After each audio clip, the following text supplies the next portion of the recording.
Hello दोस्तों, हमारी आज की कहानी का नाम है अफसोस। तो कहानी शुरू करते हैं अब। मुझे आज भी वो दिन याद है जब मैं अपनी शादी के 3 साल बाद वापस घर आया था। घर का हर शख्स स्टेशन पर मौजूद था, जिसमें मेरी 2 साल की बेटी भी मौजूद थी। मेरी आंखें नंदिनी को ढूंढ रही थी, लेकिन उसको वहां ना पाकर मैं थोड़ा बेचैन सा हो गया। घर वालों से मिलकर बेटी को गोद में लिया तो वह जोर जोर से रोने लगी। राकेश, लाओ इसे मुझे दे दो, दीदी ने की आवाज़ आई। तो फ़ौरन ही मैंने नंदिनी का पूछ लिया, दीदी नंदिनी क्यों नहीं आई मुझे लेने? और फिर इतनी छोटी सी बच्ची को भी भेज दिया। राकेश, तुम परेशान मत हो, वह घर पर ही तुम्हारे लिए खाना बना रही है। वह कौन सा रोज़ काम करती है, आज सब लोग तुम्हें मिलने आए हैं तो इसलिए खाना बना रही है। मैं दीदी की बात सुनकर खामोश हो गया। स्टेशन से घर तक कोई 1 घंटे का सफ़र था।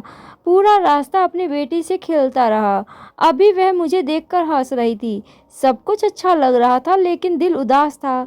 काश नंदिनी भी आ जाती। 3 साल हो चुके उसे देखे। क्या खाना ज़्यादा ज़रूरी था या मिलना? मेरे दिल में कुछ अजीब अजीब सवाल उठ रहे थे। खैर, घर के दरवाजे पर पहुँचे तो नंदिनी पहले से ही गाड़ी की आवाज़ सुनकर वहाँ पहुँच चुकी थी। दूर से देखा तो दिल चाहा जाकर मिलूं, लेकिन नहीं, बस दूर से ही मुस्कुरा दिया। वह हल्की सी मुस्कुराहट के बाद पानी लेने चली गई। पूरा दिन मेहमानों का आना जाना चलता रहा। घर वाले बहुत खुश थे। मेरे दोस्त भी मिलने आ रहे थे। नंदिनी किचन से निकल नहीं पा रही थी। कभी किसी को चाय पेश करती तो कभी किसी को खाना देती। मानो यूं लग रहा था जैसे मेरी नंदिनी तो कहीं खो सी गई है। शाम हुई तो मेहमानों का रस कुछ कम हुआ। सब खाना खाने में बिजी थे। सोचा नंदिनी की कुछ मदद करूं। सुबह से बस काम में ही लगी है। अभी उठा ही था कि मम्मी ने बुला लिया, राकेश मेरे पास आकर बैठ जाओ। जी मम्मी, नंदिनी से कुछ बात करनी है, आ रहा हूँ। उसे छोड़ो, काम खत्म करके खुद ही आ जाएगी। वैसे भी कौन सा काम करती है, आज ही तो करने लगी है, उसे करने दो। मैं हैरान था, क्योंकि नंदिनी के बारे में मैं यह दूसरी बार सुन रहा था। नंदिनी के खिलाफ कहीं ना कहीं आग मेरे दिल में लग चुकी थी। सुबह जब दीदी ने नंदिनी को काम ना करने का सुनाया और साथ में मम्मी भी नंदिनी को डांटने लगी, तो मैं भी चुप करके बैठ गया और सोचने लगा कि शायद मम्मी ठीक कह रही होगी।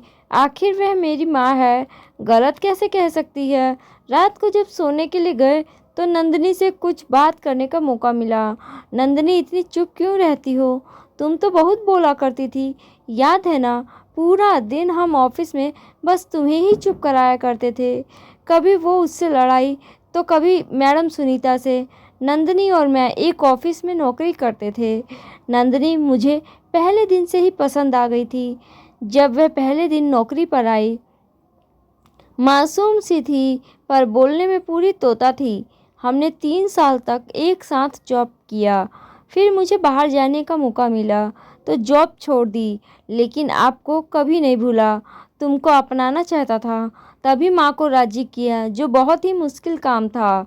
और फिर आखिरकार हमने शादी भी कर ली। शादी के बाद इधर उधर घूमना फिरना अच्छा लग रहा था। पूरा महीना गुजर गया। इधर आँख कब लग गई पता ही नहीं चला। उधर सवेरे बेटी के रोने की आवाज़ से ही मेरी आँख खुली। नंदिनी बेटी को देखकर, यह क्यों रो रही है? पर बेटी लगातार रोती ही जा रही थी। नंदिनी, कहाँ हो? यह कहते हुए मैं बेटी को लेकर कमरे से बाहर आया तो फिर से नंदिनी को किचन में ही पाया। उधर दूसरी तरफ सब लोग खाने की मेज पर थे, सिवाय नंदिनी के। मम्मी ने मुझे देखा तो बुला लिया, आ जाओ बेटा, नाश्ता तैयार है, देखो तुम्हारे सब भाई बहन मौजूद हैं। मम्मी, नंदिनी कहाँ है? बेटी को भूख लगी है।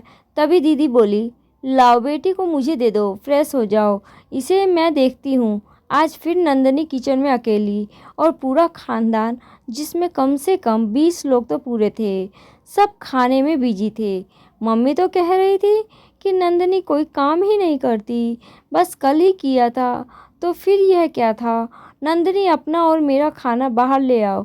शायद मेरी बात किसी को भी अच्छी नहीं लगी थी, पर कुछ ऐसा भी था जो मुझे अच्छा नहीं लग रहा था। सुबह से दोपहर, दोपहर से शाम। नंदिनी का बस एक ही काम था कि वह हर किसी की ख्वाहिश पूरी करने में लगी रहती। मैं समझ चुका था कि नंदिनी इतनी चुप क्यों हो गई है। मेरे घर आ जाने के बाद नंदिनी के चेहरे पर फिर से कुछ बदलाव आना शुरू हुआ था।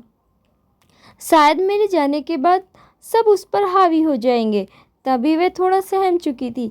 वक्त गुजरता रहा, अभी वह काम छोड़ भी दी करती थी, मुझसे कह देती और मैं खुशी से उसकी मदद को उठ जाता। आज मम्मी की आवाज़ आई कि नंदिनी नाश्ता दो, नेहा आई है। नेहा मेरी दीदी का नाम था, जिनकी शादी हमारे घर के करीब ही बाबा के दोस्त के लड़के से हुई थी। दीदी तकरीबन रोज़ ही हमारे घर आ जाया करती थी। नंदिनी की कमर में दर्द था। मेरे मना करने के बावजूद वह किचन में गई और नाश्ता तैयार करने लगी। क्योंकि बेटी अभी सो रही थी, इसलिए मैं दीदी से बातें करने में मसरूफ़ हो गया। दीदी हम सब भाई बहनों से बहुत प्यार करती थी और हम सब उनको बहुत पसंद करते थे। राकेश प्लीज़ खाना लगवा ले मेरे साथ में। हाँ ठीक है। मैं सिर हिलाकर उठ खड़ा हुआ और नंदिनी की मदद करने लगा। यह बात किसी को अच्छी नहीं लगी। जब सभी नाश्ते से उठे, बेटी को नंदिनी लेकर कमरे में चली गई, तब दीदी और मैं एक दूसरे से बातें करने में फिर से लग गए। राकेश तुम जानते हो मैं तुम लोगों से बहुत प्यार करती हूँ। कभी ऐसा नहीं चाहते कि तुम लोग खुश ना रहो, लेकिन मेरी कुछ नसीहतों पर अमल करोगे तो सुखी रहोगे। आगे तुम्हारी मर्जी है, मैं तुम पर ज़बरदस्ती तो कर नहीं सकती। जी दीदी अभी बोलो, आपको मालूम है कि हम सब भाई बहन आपकी और मम्मी की बात कितनी अहमियत देते हैं। राकेश तुम अपनी बीवी की मदद ज़रूर किया करो, लेकिन इस हद तक जब तक कि तुम्हें कोई ना देखे। अच्छा सा नहीं लगता। तुम बर्तन उठा रहे हो, औरतें वाले काम कर रहे हो। जो आदत तुम आज उसकी डालोगे, कल वही रहेगी। जो उसके काम है उसको करने दिया करो, आखिरकार वो धीरे धीरे कर ही लेगी। लेकिन अगर आदत बन गई तो फिर तुम्हें हमेशा ही उसकी मदद करनी पड़ेगी। दीदी की बात मेरे दिल को लगी। दिन गुजरते रहे, नंदिनी काम में लगी रही। कभी मेरा दिल चाहता तो मैं अपनी बेटी के लिए दूध बना देता, बस उससे ज़्यादा कुछ नहीं। मम्मी नहीं चाहती थी कि मैं वापस दूसरे शहर जाऊं, बस फिर वहीं रह गया। इसी तरीके से वक्त गुजरता गया। सब कुछ नॉर्मल था। मैंने कभी गौर ही नहीं किया कि नंदिनी क्या करती रहती है। जब मेरे 3 बच्चे हुए तो गुजारा थोड़ा मुश्किल हो गया। मेरी 2 बेटियां तो स्कूल जाया करती थी, लेकिन बेटा अभी छोटा था। तभी मैंने नंदिनी ने एक फ़ैसला किया कि हम बच्चों को अच्छे स्कूल में शिक्षा देंगे और शहर शिफ्ट हो जाते हैं। वहाँ नंदिनी नौकरी कर लेगी और मैं घर बैठे अपने काम। दीदी से मशविरा किया तो उन्होंने भी उसके लिए हाँ कर दिया। बस मम्मी को मत भूल जाना। मेरी तो ख्वाहिश थी कि मम्मी को साथ ले जाऊं, लेकिन मम्मी अपने को छोड़ के जाने के लिए तैयार नहीं थी। वह बड़े भाई के साथ रहने लगी। अभी ज़िंदगी बेहद मसरूफ़ थी। मैं पूरा दिन शाम तक ऑर्डर ही लेता और उनको अपने पते पर भिजवा देता। नंदिनी जॉब में बिजी थी और बच्चे पढ़ाई में। एक दिन नंदिनी जॉब से आई तो शायद कुछ ज़्यादा ही थक गई थी। आते ही सो गई और हम सब भूखे ही रह गए। नंदिनी थोड़ा बीमार रहने लगी। अभी जब वह जॉब से वापस आती तो पहले की तरह चुस्त और ठीक महसूस नहीं होता। उसे अभी दोपहर के खाने के साथ साथ हम रात का खाना भी होटल से मंगवा लेते। नंदिनी रोज़ कहती कि राकेश मुझे डॉक्टर के पास ले जाओ, और मैं रोज़ काम की वजह से नहीं जा पाता। सालों साल यूं ही गुजरते रहे। ना मुझे टाइम मिला, ना नंदिनी की बीमारी ठीक हुई। नहीं मालूम उसे क्या हुआ था। फिर एक दिन एक ऐसा आया जब मैं खूब बीमार हुआ। पेट दर्द ने मेरी जान ही निकाल दी। सिवाय नंदिनी के मेरे पास कोई नहीं था। आखिर मेरे घर वाले भी तो थे, उन्होंने मेरा ख्याल क्यों नहीं रखा। एक बार फिर मुझे एहसास हुआ कि मैं नंदिनी के साथ बहुत गलत कर जाता हूँ, लेकिन यह ऐसा शायद कुछ ही दिनों का होता था। फिर से वही ज़िंदगी जिसमें मेरी ख्वाहिश होती थी कि नंदिनी जॉब से वापस आकर खाना बनाए और पूरे घर को संभाल ले, और जब बात मेरी मदद की आती तो मैं अपनी थकान को आगे ले आता और दीदी कि कहीं वो बात पत्नी की ज़्यादा मदद ना करना, वरना सारी ज़िंदगी मदद ही करनी पड़ेगी, मेरे दिमाग में ही थी। नंदिनी और मैंने अब लड़ना भी शुरू कर दिया। वह टाइम ना दे पाने के लिए मुझसे लड़ती, कभी मैं खाना ना बनाने पर, और तू मैं शुरू हो गई। आज मैं बहुत उदास हूँ। नंदिनी हॉस्पिटल में है, उसको ड्रिप लगी हुई है और मैं खुद को काफ़ी अकेला महसूस कर रहा हूँ। बस मैं और मेरे बच्चे, और कोई नहीं है। मेरे घर वाले नंदिनी से हालचाल पूछकर जा चुके हैं, सिवाय नंदिनी की मम्मी के और कोई नहीं जो इस वक्त इसके लिए बेचैन हो। मुझे आज वह दिन याद आते हैं कि क्यों हम लड़ते थे, अपना वक्त बेकार करते थे। क्यों मेरी दीदी ने मुझसे यह बात नहीं कहा कि राकेश अपनी पत्नी की मदद किया करो। क्यों मैं नंदिनी को हर बार गलत कह देता था, और बस मुझे यही लगता था कि यह बस काम करने के डर से भागने के चक्कर में रहती है। क्यों हर बार मैं अपने घर वालों की बात को सही समझता था। मैंने और मेरे घर वालों ने नंदिनी को बदल डाला था। वह नंदिनी जो ज़िंदगी जिया करती थी, मैंने उसकी खुशियाँ अपने तानों से ख़त्म कर डाली थी। मैं उसका ख्याल तो बहुत अच्छे से रखता था, लेकिन सिर्फ पैसों की हद तक। नंदिनी, तुम वापस आ जाओ, मैं तुम्हारे बिना नहीं रह जी सकता।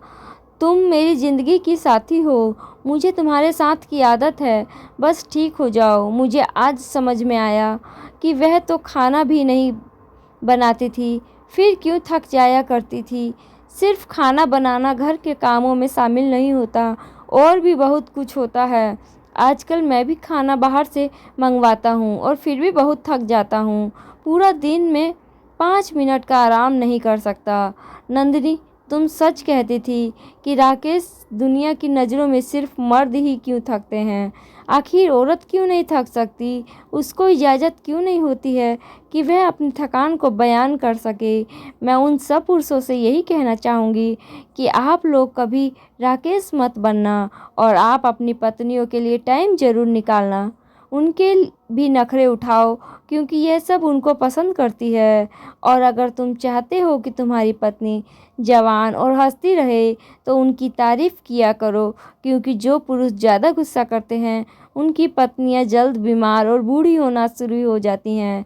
और एक बहुत अहम बात, आपके घर वाले जितना प्यार आपसे करते हैं, उतना आपकी पत्नी से नहीं कर सकते।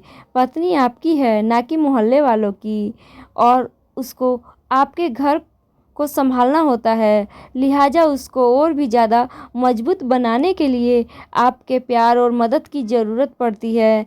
अपनी पत्नी को उनके कामों में मदद किया करें, ताकि अगर वह थके भी तो आपका साथ उसका सहारा बन जाए और आपका घर हमेशा ही स्वर्ग बना रहे।